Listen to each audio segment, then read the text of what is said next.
로마서 16장은 로마서의 마지막 장입니다.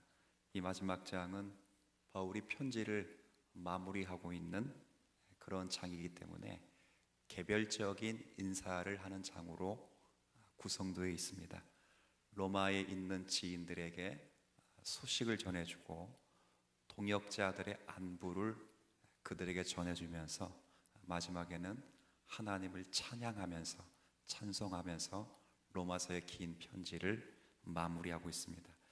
그런데 오늘 우리가 읽은 본문에서는 바울의 갑작스러운 경고의 말씀을 접하게 됩니다. 그러니까 인사를 마무리하는 잘 있어라, 힘내라 하는 마무리에 갑자기 바울의 경고가 들어가 있습니다.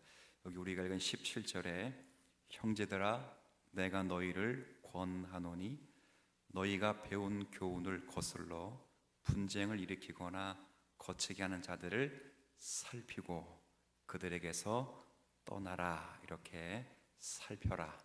그리고 떠나라. 바울의 권면이며 경고이며 호소의 내용이 여기에 기록되어 있습니다. 이들은 거짓 교사들임에 분명하겠지요. 그리스도의 복음을 달리 해석하고 또 그리스도의 복음에 배치되는 가르침을 퍼뜨리면서 교회 안에서 분쟁을 일으키고 교회의 성도들이 성장과 성숙을 하는데 걸림돌을 주는 그런 가르침을 베풀었던 그런 거짓 교사들을 가리킵니다. 이들을 가리켜 18절에는 이렇게 표현해 두고 있습니다. 이 같은 자들은 우리 주 그리스도를 섬기지 아니하고 다만 자기들의 배만 섬기나니. 함께 읽어볼까요? 교활한 말과 아첨하는 말로 순진한 자들의 마음을 어떻게 미혹한다고요?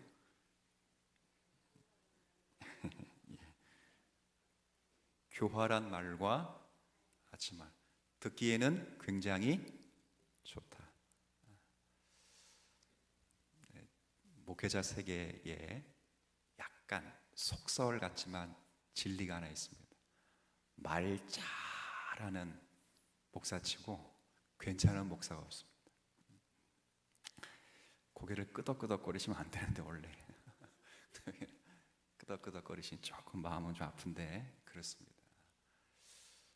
굉장히 막 사람 만나면 막 진짜 막 말을 많이 잘하는 분이 있어요. 특별하게 저도 모르는 사업 얘기하고 빌딩 이야기하고 그런 목사가 빌딩 이야기를 왜 하는지 모르겠고 땅 이야기를 왜 하는지 모르겠는데 들으면 막 쫙 빨려 들어가.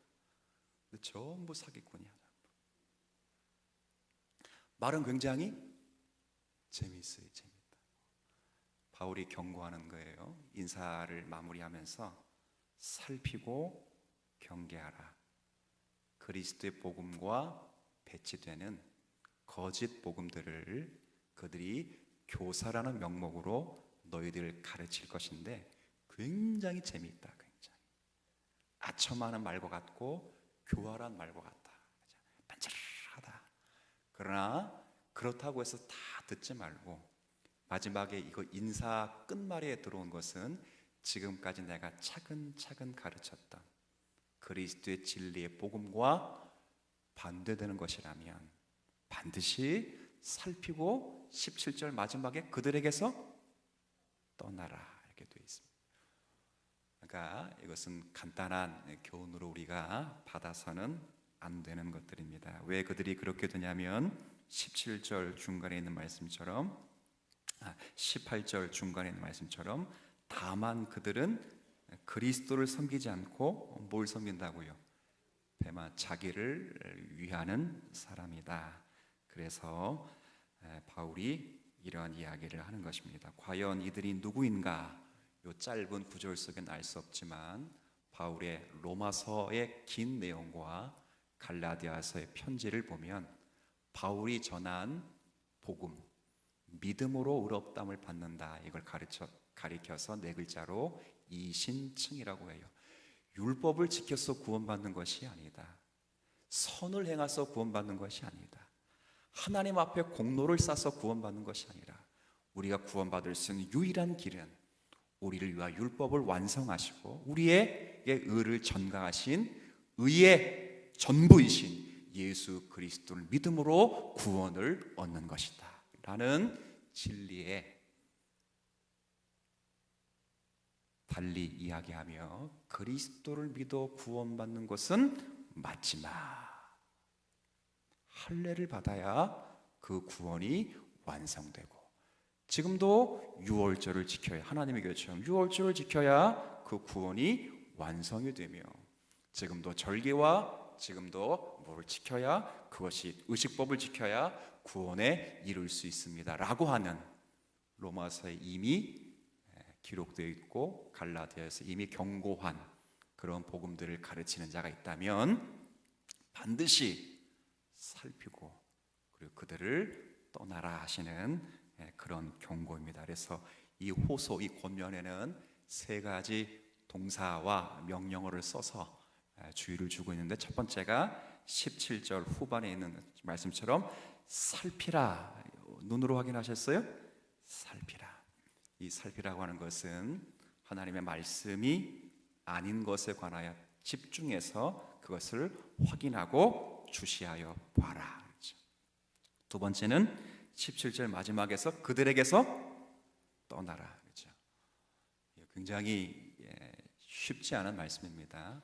아는 사람이라고 해서 그냥 이렇게 가만 두면 되는 게 아니에요.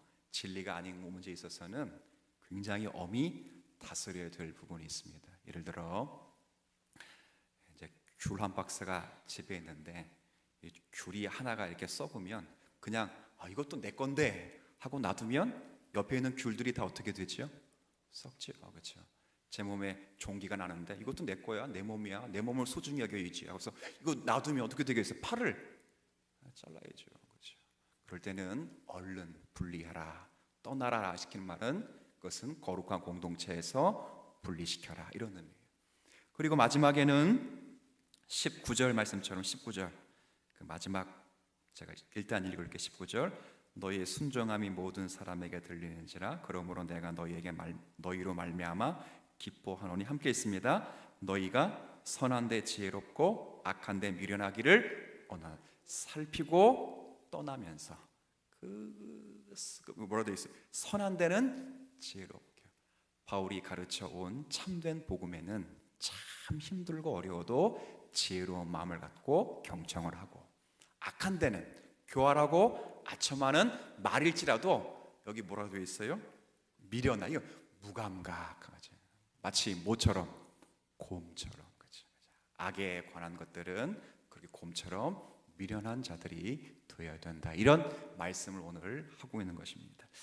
자 일단 문맥은 전혀 어렵지 않죠. 근데 오늘 함께 살필 내용은 이제 이런 권면들 살피고 떠나고 선한데 지혜롭고 악한데 미련하라 라고 하는 이 바울이 무엇에 근거해서 그렇게 되는가? 그러니까 무엇에 근거해서 살펴야 되고 무엇에 근거해서 그를 분별 혹은 분리시켜야 되며 무엇에 근거해서 분별력 이게 선한데 지혜롭고 악한데 미련하다 말은 분별력을 가지라는 거거든요. 무엇에 근거해서 분별력을 가져야 되는가? 제가 오늘 이 문제를 여러분에게 좀 말씀을 드리려고 해요. 그래서 이 문제 앞에 여러분이 얼마나 신앙적 책임을 갖고 우리가 자유 속에서 그 책임을 누리고 있는가 함께 고민하는 그런 시간 갖도록 하겠습니다. 주무실 수 있는 분들은 일어나셔야 됩니다. 제가 오늘 좀 피곤해서 제 목소리가 이럴 때 힘이 안 나면 좀 졸리실 수 있으니까 그냥 같이 자 무엇에 기준해야 되는가 17절 자 다시 한번 17절 여러분 읽어주세요. 시작.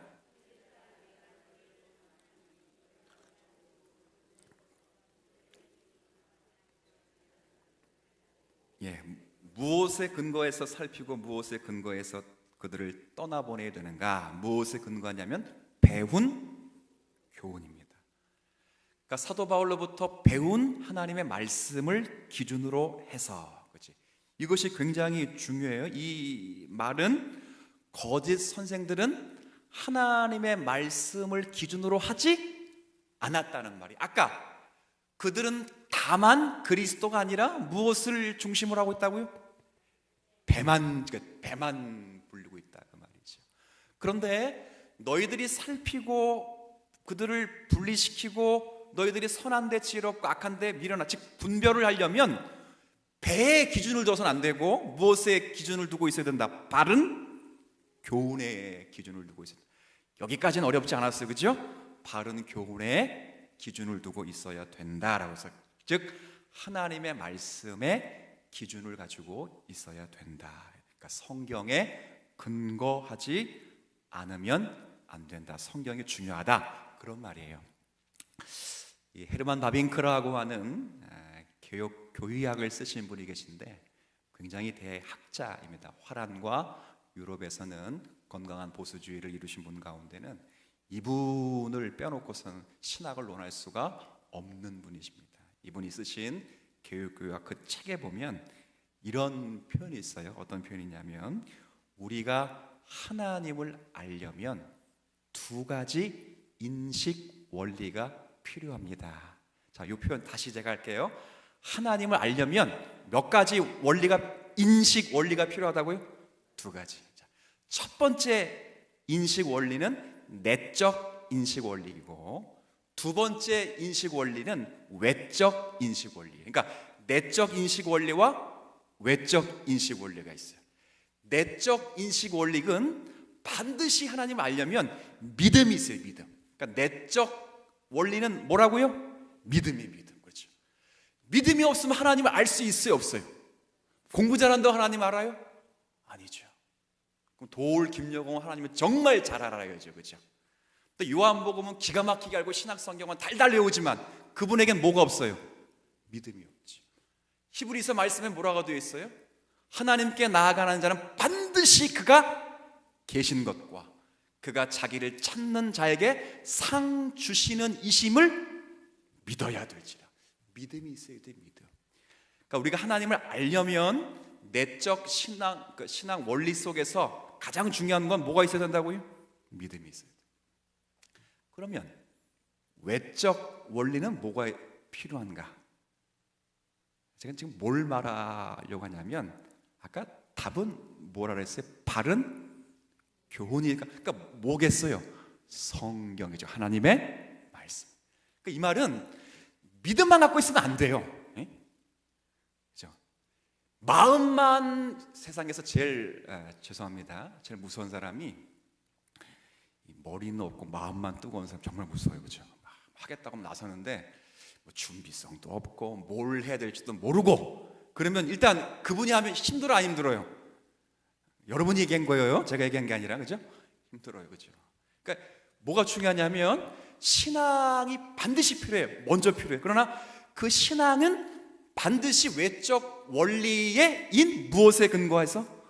하나님의 말씀, 성경을 기준으로 하는 외적 원리가 필요해요. 굉장히 중요한 거예요. 그런데 지금 이 거짓 교사들은 뭐는 있고 뭐는 없냐면, 내적 원리는 신앙은 있고 외적 원리는 뭐는 없어요? 그래서 성경은 없애버렸어. 성경은 없고 그걸 뭘로 채웠다고요? 그렇죠. 그리스도의 말씀으로 채워야 되는데 배로 채웠대요. 배로. 근데 뭐는 있어요? 뭐는? 믿음은 있다고. 이 사람 무서워요, 안 무서워요? 굉장히 무섭죠. 왜 그러면 교활한 말을 했겠어요? 성경의 기준으로 안 하니까. 그죠? 그렇지 않겠어요? 그냥 그렇게 하는 거예요. 근데 왜 하나님 말씀을, 외적 신앙 원리를 귀중히 여긴 사람은 함부로 말 못해요? 뭐가 기준이기 때문에. 아무리 제가 믿음이 있어요, 뭐가 기준이기 때문에. 그렇죠. 함부로 말을 할 수 없는 게 그것 때문이거든요.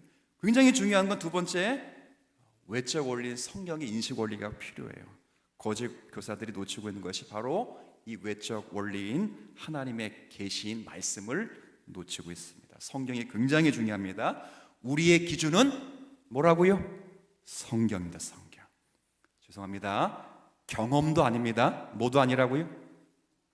경험은 굉장히 중요하지만 성경의 말씀보다 더 중요하지를? 마음도 아닙니다. 그렇죠? 마음도 중요하지만 무엇에 기준하면? 성경이.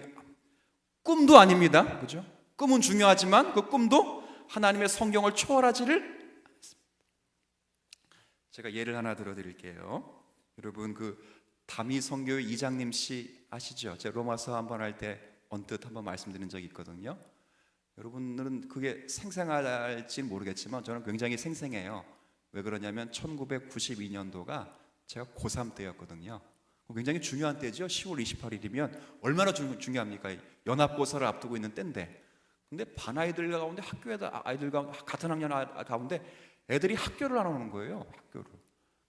왜 안 오겠어요? 10월 28일 날 예수님이 재림한다니까 누가 학교 오겠어요? 누가? 나 같아도 안 오겠다 그거죠. 근데 그분들은 그렇게 믿었어요. 뭐 때문에? 믿음이 있죠, 그렇죠? 근데 맞아, 믿음이에요. 근데 무엇에 근거했냐면 성경에 근거하지 않고 꿈에 근거했거든요. 이장민 씨가 1992년 10월 28일 재림한다는 것이 너무도 확실하다는 걸 증거를 들기 위해서 그 당시 기자회견을 5월 달에 1992년 5월 달에 총신대학교 보수의 메카인 총신대학에서 기자회견을 했다고요. 그래서 기자회견을 하면서 그러니까 이번 해 10월 28일 예수님이 반드시 재림하실 것입니다 이렇게 얘기하면서 어떻게 그걸 자기가 확신하느냐 할 때 그분이 목사님이셨거든요. 목회를 쭉 잘하셨는데 어느 날 갑자기 어린아이부터 어른까지 하나님의 환상을 봤어요. 전부 다 동일한 날에 섬뜩하죠. 환상을 다 봤는데 그 환상의 전부 내용이 각각 집에서 받아 적어라 이거잖아. 초등학생, 유치원생, 중학생, 고등학생, 어른, 여자, 남자 뭐 할 것 없이 전부 다 계시를 받았는데 받아 적어라. 받아 적은 게 1992년 10월 28일 내가 그때 다시 오너라. 자, 놀라요 안 놀라요? 여러분 놀라지도 않네요, 그죠? 이분이 그러니까 반드시 온다 그랬어요. 그러니까 총신대에서 이제 학생들이 난리가 났죠. 목사님, 예수님의 재림의 날은 어느 누구도 모른다고 성경에 되어 있습니다. 그 날은 너도 모르고 나도 모르고 인성을 가지신 예수님도 모르고 오직 하나님만이 아십니다. 당신은 어떻게 아십니까? 그때 이장민 씨가 뭐라 그랬죠?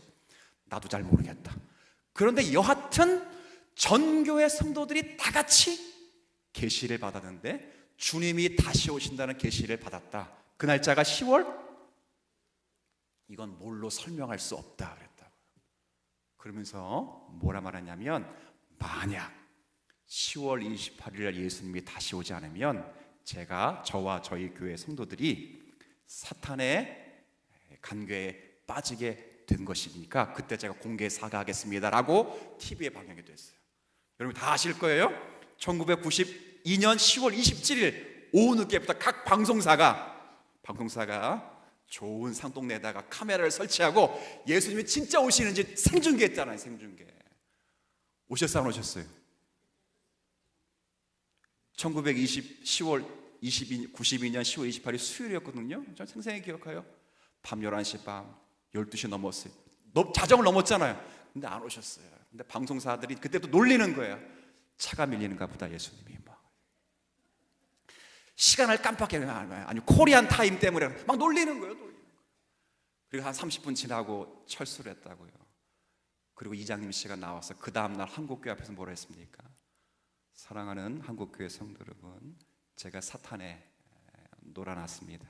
다만 우리 교회 성도들은 용서해 주시고 한국교회에서 받아주시기를 바랍니다. 그래서 한국교회에서 받았어요. 건강한 교회에 그 성도 가운데 한 가정이 제가 고등학교 다녔던 교회에 오기도 했다고. 무엇에 근거했다고요? 성경이 아니라 꿈. 제가 말씀드리려고 하는 의도를 아시겠어요? 의도를. 우리는 여러분 제가 여러분에게 말씀드리려고 하는 굉장히 의미 있는 이야기이기도 합니다. 우리의 신앙의 내적 원리는 없는 사람이 없어요. 다 믿음이 있어요. 근데 그 내적 원리를 외적 원리와 연결해서 우리의 신앙을 세계를 세워가는 일을 굉장히 부담스러워합니다. 그리고 그걸 전부 뭘로 때우냐면 기도하는 것으로 때웁니다. 봉사 경험하는 것으로 때웁니다. 마음의 문제로 때웁니다. 근데 여러분 지난달 읽었던 예레미야 성경 17장을 잘 기억하시죠? 성경에 정확하게 만물보다 거짓되고 심히 부패한 것이 인간의 마음입니다. 우리의 신앙의 유일한 권위와 외적 원리는 오직 하나님의 말씀인 성경밖에 없습니다. 아무리 우리의 마음, 즉 예수 그리스도를 믿고 의롭다 칭함을 받고 있는 저와 여러분이 할지라도 우리의 마음은 완전하지 않습니다. 우리가 중요하게 생각해야 될 것은 오직 하나님의 말씀입니다. 기독교 역사 속에서 기록으로 남기신 말씀의 신앙의 기준 여러분이 확실하게 삼으셔야 돼요. 그 기준이 저와 여러분의 마음도 아니고 어느 교회의 목사님도 아니고 어느 교회의 큰 교회도 아니에요. 어느 교회 목사님이 말씀하셨으니까, 어느 교회가 하니까 이게 기준이 되어서는 안 돼요. 안 된다고. 오직 우리의 양심과 신앙의 유일한 기준은 하나님의 말씀이라고요. 말씀. 이게 무너지는 것을 바울이 지금 두려워한 것입니다. 그래서 인사한 말씀에 무엇으로도 그걸 때우지 말라. 어떤 종교적인 형태와 신앙적 관습과 경험적 교회 신앙 행위조차도 이것을 대신할 수 없다는 것을 마지막에 강조해서 이야기를 하고 있어요. 그래서 여러분들은 오직 하나님의 말씀을 기준으로 삼고 점검해 보세요. 그 말씀을 읽고 듣고 묵상하고 이해하고 순종해야 될 책임이 있어요, 없어요? 무엇을 근거로? 성경을 근거로. 그러나 내적 원리는 무엇을 가지고? 믿음을 가지고 안 되면 믿음을 가지고 하는 거예요. 하나님, 이 말씀을 이해하게 하여 주옵소서. 이 말씀을 순종하게 하여 주옵소서. 이 말씀에 내 영혼을 맡기게 하여 주옵소서. 근데 뭘 발동시키라고요? 믿음을 발동시키는 거예요. 엉뚱한데 믿음을 발동시키는 것이 오늘 이 이야기를 조금 더 할 거예요. 자, 예수님이 하신 말씀으로 가면 여러분 좀 설득이 될 것 같습니다. 마태복음 7장을 한번 좀 가보시죠. 신약성경 마태복음 7장입니다.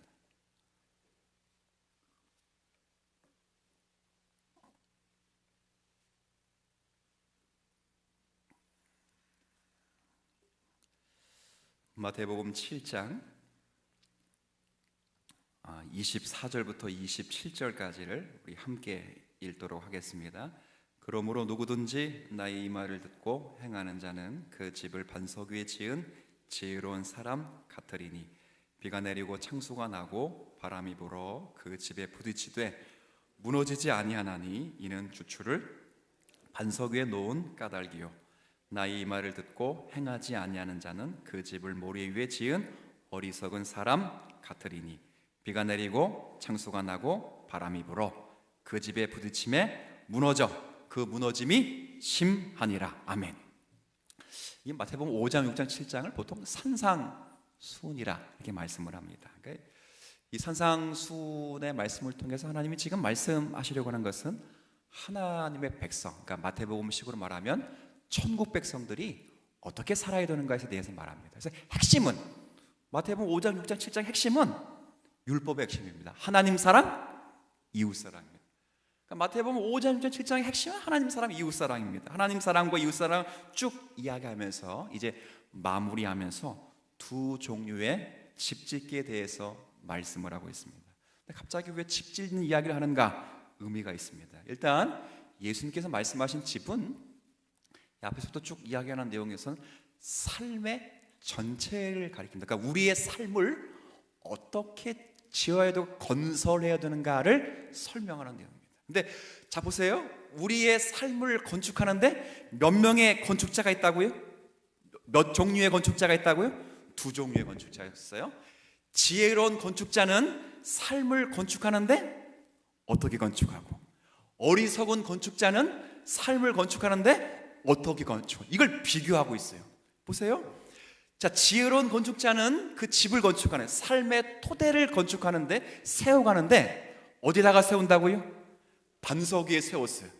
그리고 어리석은 사람은 어디에 세웠어요? 차이점은 뭐예요? 반석이 세운 집은 비가 내리고 바람이 불고 창수가 불어 결코 무너지지 아니하는데, 모래 위에 세운 집은 싸그리 무너지, 싸그리. 자, 이 두 종류의 집은 이해됐어요? 핵심은 뭡니까? 자, 집이 무너지냐 안 무너지냐는 재료의 문제가 아니라 뭐의 문제라? 토대의 문제라는 거예요. 맞아요, 틀려요? 지금 예수님께서 말씀하시는 것이 너희들이 어떻게 5장, 6장, 7장을 듣고 나서 어떻게, 이게 중요한 것이 아니라 무엇을 근거로 하여 하나님 사랑, 이웃 사랑을 할 것인가 이야기를 하는 거라고. 이제 이해되셨죠? 자, 그런데 무엇과 무엇이 있다고요? 반석이 있고 모래가 있다고요. 이건 재료의 문제가 아니라 아까 조금 전에 뭐의 문제라고요? 토대의 문제. 자, 그러면 그 반석이 뭔지 한번 같이 24절 같이 있습니다. 시작. 그러므로 누구든지 나의 이 말을 듣고 행하는 자는 그 집을 반석 위에 지은 사람 같으리니. 26절 시작. 나의 이 말을 듣고 행하지 그 집을 모래 위에 지은 어리석은. 자, 그 반석과 모래의 차이는 간단해요. 둘 다 하나님의 말씀을 듣고, 한 사람 그 말씀에 기준했고, 들었음에도 불구하고 오늘 로마식 표현으로 말하면 배를 기준으로 하고 있다면, 그렇죠? 무엇으로 짓느냐 문제가 재료의 문제가 아니라 무엇에 토대하여, 무엇에 근간하여 하나님 사랑, 이웃 사랑이라고 하는 산상수훈의 핵심을 이루며 세우며 살 것인가. 다른 것이 아니라 하나님의, 제가 지금껏 주장한 하나님의 말씀, 그리고 그리스도의 복음, 달리 쉽게 말하면 그리스도의 근거해서는 근거해서. 자, 이제 바울의 말이 아니라 지금 누구의 말씀이에요? 지금 이건 예수님의 말씀, 하나님 말씀이라고. 우리의 신앙이 그와 같으셔야 됩니다. 무엇에 근거하여 경계하는가? 무엇에 근거하여 그들을 분리시키는가? 무엇에 근거하여 분별력을 가지고 우리의 삶을 행하며 나가는가? 여러분의 믿음이 아니라 그 믿음을 무엇에 근거 비춘다고요? 하나님의 말씀. 경험 좋습니다. 제가 경험 좋다 그랬어요. 그러나 경험도, 그렇죠? 제가 마음 좋다 그랬습니다. 그러나 그 마음도, 꿈 좋다 그랬습니다. 그러나 이장님 예를 들은 것처럼 꿈도 무엇을 초월하지 않는다고요? 하나님 말씀을 초월하지 않습니다. 여러분과 제가 주님사랑교회가 해야 될 일, 사도 바울이 디모데 후서를 쓰면서, 바울 선생님이 가장 마지막에 쓴 편지거든요. 디모데 전후서를 쓰면서 사도 바울이 디모데에게 하신 말씀이 있어요. 얼마나 믿음으로 낳은 아들이고, 바울에 의하면 굉장히 큰 제자인데, 그가 목회를 하는 그 에베소 교회를 목회할 때 그 큰 어려움을 겪을 때 바울이 권면을 합니다. 뭐라고 권면해요? 뭐 장로를 이렇게 세워라, 몇 명 세워라, 권사를 해서, 이런 얘기 안 해요. 딱 중요한 말씀 한마디 하죠. 이 집은 살아계신 하나님의 교회요. 그 다음 진리의 기둥과 돌. 무슨 말입니까?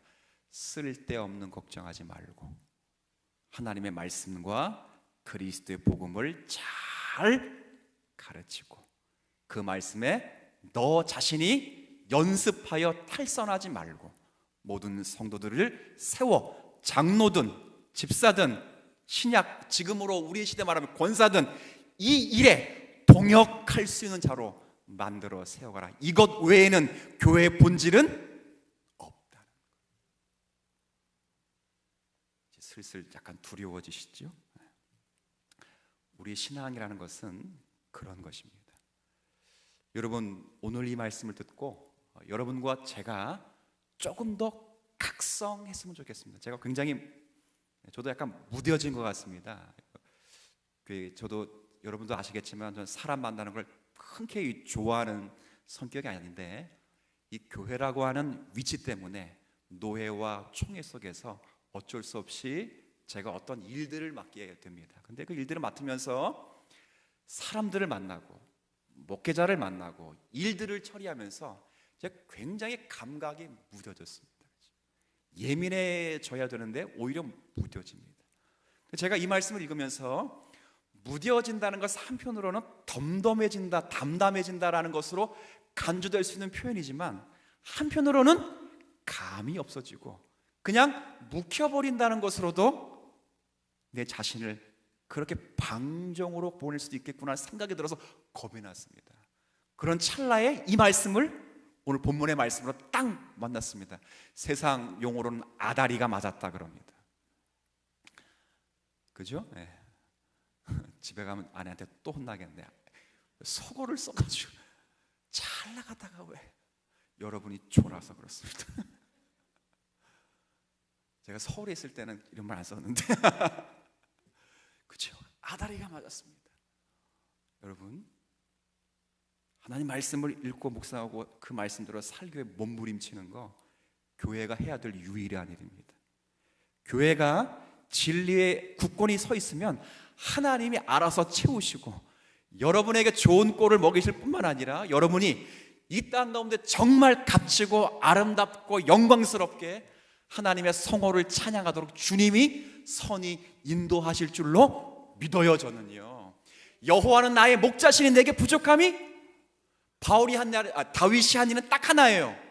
하나님의 말씀대로 살아야지. 그거 하나였다고. 다윗이 한 일은 하나님의 뜻이 아니면 나아가지 않고, 하나님 말씀이 아니시면 전쟁에 나아가지 않고, 하나님 말씀이 하시면 남의 것을 빼앗지 않습니다. 대제국을 이루지 않았습니다.